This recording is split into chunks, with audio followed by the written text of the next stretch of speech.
अस्सलाम वालेकुम दोस्तों, आई एम खुरम शहज़ाद और आप देख रहे हैं मेरा चैनल खुरम्स बायोलॉजी। तो चलिए आज का टॉपिक शुरू करते हैं।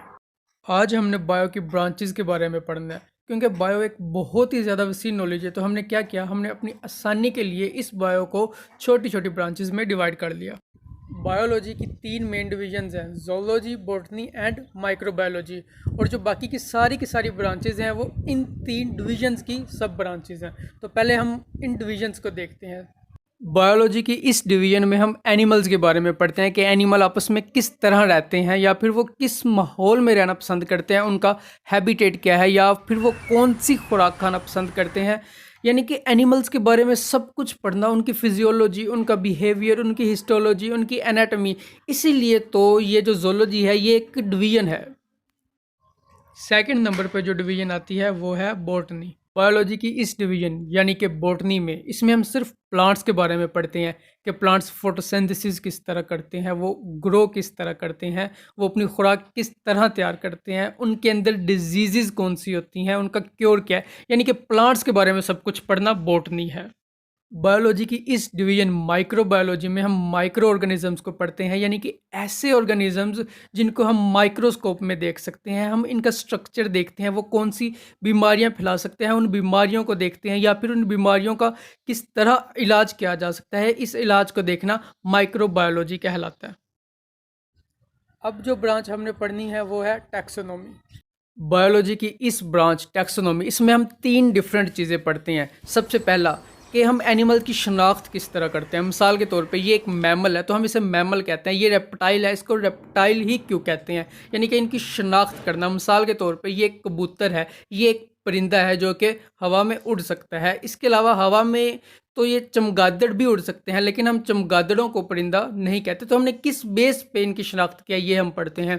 सेकंड नंबर पे हम जो चीज़ पढ़ते हैं वो इनकी नेमिंग, यानी कि ये जो इंसान है इसका साइंटिफिक नाम है होमोसैपियन। हम इसको होमोसैपियन ही क्यों कहते हैं। या फिर ये जो फ्रॉग है इसका नाम है राना टगराइना, साइंटिफिक नेम। इसको हम राना टगराइना क्यों कहते हैं, हम ह्यूमन को राना टगराइना क्यों नहीं कह सकते। यानी कि सेकंड नंबर पे हम इनकी नेमिंग पढ़ते हैं। थर्ड नंबर पे हमने इनको ग्रुपिंग किस तरह की है, यानी कि हमने इंसेक्ट्स का एक अलहदा से ग्रुप बनाया हुआ है, हमने जो बर्ड्स हैं उनका एक अलहदा से ग्रुप बनाया हुआ है, इसके अलावा जो एनिमल्स हैं उनका अलहदा से ग्रुप बनाया हुआ है, इसके अलावा जो फिशेज़ हैं उनका अलहदा से ग्रुप। तो हमने इन ग्रुपिंग किस खसूसियत की बेस पे की है ये सब कुछ हम पढ़ते हैं टैक्सोनॉमी में। तो बायोलॉजी की जो अगली ब्रांच है उसका नाम है मॉर्फोलॉजी। बायोलॉजी की इस ब्रांच मॉर्फोलॉजी में हम मॉर्फ देखते हैं। मॉर्फ कहते हैं अशकाल को। मिसाल के तौर पे हमें बाहर से जो स्ट्रक्चर नज़र आ रहे होते हैं, कान इनकी क्या शक्ल है, नाक इनकी क्या शक्ल है, लिप्स डिफरेंट शक्लों के क्यों होते हैं। मिसाल के तौर पे ये एक इंसान का हाथ है। अब हाथों में बहुत ज़्यादा वेरिएशंस होती हैं, कोई हाथ छोटे होते हैं, कोई हाथ बहुत बड़े होते हैं। तो इस चीज़ की स्टडी करना कि ये डिफरेंट क्यों है। मिसाल के तौर पे ये एक बिल्ली है, इसके कान ऊपर वाली साइड पे होते हैं जिसको ये मूव कर सकती है। खरगोश के कान लंबे क्यों होते हैं और ये ऊपर वाली साइड पे क्यों होते हैं, और इंसानों के कान जो है वो साइडों पे क्यों होते हैं। इस चीज़ को स्टडी करना मॉर्फोलॉजी है। एक और मिसाल देखते हैं, ये एक कैंगरू है, इसकी जो टेल है ये इतनी बड़ी क्यों होती है। इसके अलावा ये जो चीता है इसकी टेल इतनी लंबी क्यों होती है, या हाथी इसकी टेल इतनी छोटी सी क्यों होती है। इसके अलावा जो कुत्ते होते हैं इनकी जो पूंछल होती है वो टेढ़ी क्यों होती है। तो इस चीज़ को देखना यानी कि अशकाल को देखना मॉर्फोलॉजी कहलाता है। क्या आप लोगों को पता है कि ये जो टेल्स हैं ये डिफरेंट क्यों हैं? अगर पता है तो मुझे कमेंट में बताएं। तो अब हम चलते हैं एनाटॉमी की तरफ। बायोलॉजी की इस ब्रांच एनाटॉमी में हम अंदर वाले स्ट्रक्चर्स को देखते हैं। जब तक हम एक इंसान को चीर फाड़ नहीं करेंगे यानी कि ऑपरेशन नहीं करेंगे तब तक हम इन स्ट्रक्चर्स को नहीं देख सकते। तो इन स्ट्रक्चर्स को, अंदर वाले स्ट्रक्चर्स को देखना एनाटॉमी कहलाता है। जिस तरह ये लंग्स है तो लंग्स की स्टडी करना, या फिर किडनी है, अब मज़ीद ये कि किडनी को मज़ीद डायसेक्ट करना, उसको मज़ीद काटना और उसके अंदर देखना एनाटॉमी कहलाता है। Next branch of this list is पैलियोंटोलॉजी।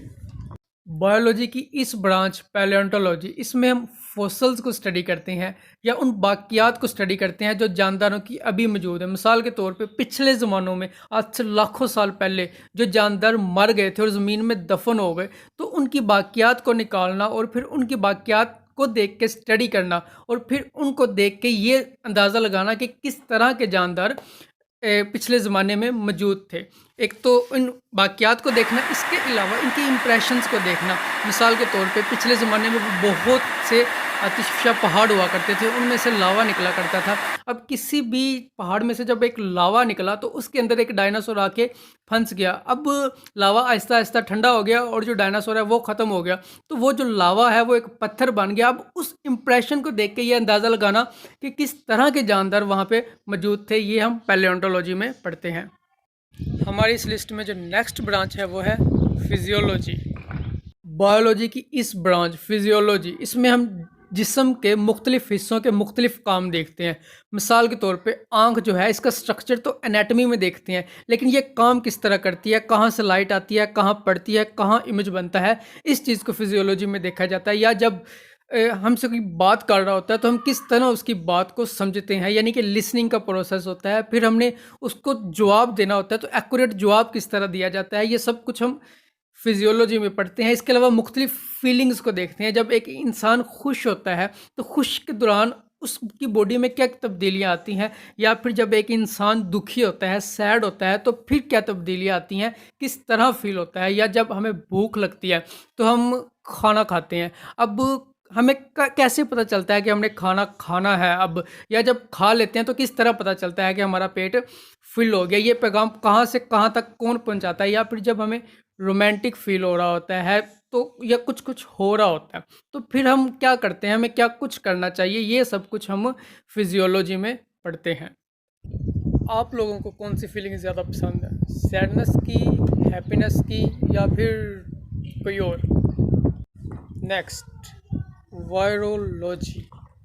ये ब्रांच वायरोलॉजी पढ़ने से पहले आप मास्क पहन लें और सैनिटाइज़र अपने पास रख लें, क्योंकि वायरोलॉजी में हम वायरस के बारे में पढ़ते हैं कि वायरस किस तरह से बने होते हैं, उनकी बॉडी में क्या कुछ होता है, यानी कि उनका स्ट्रक्चर देखना। इसके अलावा वो हमारी बॉडी में जाके किस तरह बीमारियां फैला सकते हैं और उनका लाइफ साइकिल क्या होता है, किस तरह वो मल्टीप्लाई हो सकते हैं। यानी वायरस के बारे में सब कुछ पढ़ना और उनकी बीमारियों से किस तरह बचा जा सकता है, इस सब को हम पढ़ते हैं वायरोलॉजी यानी वायरस की स्टडी में। आजकल जो कोरोना वायरस फैला हुआ है, इससे आप बचें, घरों में रहें, stay home, stay safe. Next branch of biology is molecular biology. Molecular biology में हम उन तमाम मॉलिक्यूल्स को देखते हैं जो कि एक जानदार को बनाने के लिए ज़रूरी होते हैं, चाहे वो माइक्रो मॉलिक्यूल हो या मैक्रो यानी बड़े मॉलिक्यूल।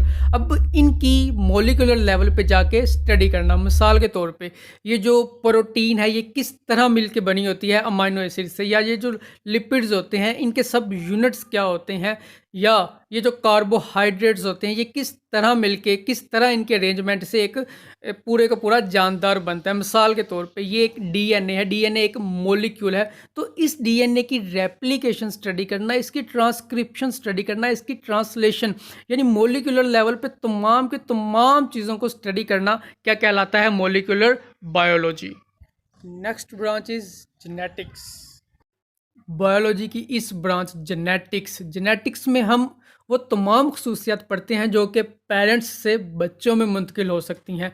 मिसाल के तौर पे अगर आपके पेरेंट्स की आई कलर ब्लैक है तो आपका भी ब्लैक होने के ज़्यादा चांसेस हैं, और अगर उनका ब्लू है तो आपके भी ब्लू होने के ज़्यादा चांसेस हैं। या फिर अगर आपके पेरेंट्स के जो हेयर्स हैं वो घुंघरयाले हैं तो ज़्यादा चांसेस यही हैं कि बच्चों के जो हेयर हैं वो भी घुंघरयाले ही होंगे। यानी कि जो खसूसियात पेरेंट्स से बच्चों में मुंतकिल हो सकती हैं, या अगर आप जो क्यूट हैं ये भी आपकी इनहेरिटेंस की वजह से हो सकता है, या अगर आप हैंडसम हैं तो तमाम के तमाम वो खसूसियात जो वालिदैन से बच्चों में मुंतकिल होती हैं वो किस तरह होती हैं, इसको स्टडी करते हैं हम इस ब्रांच में।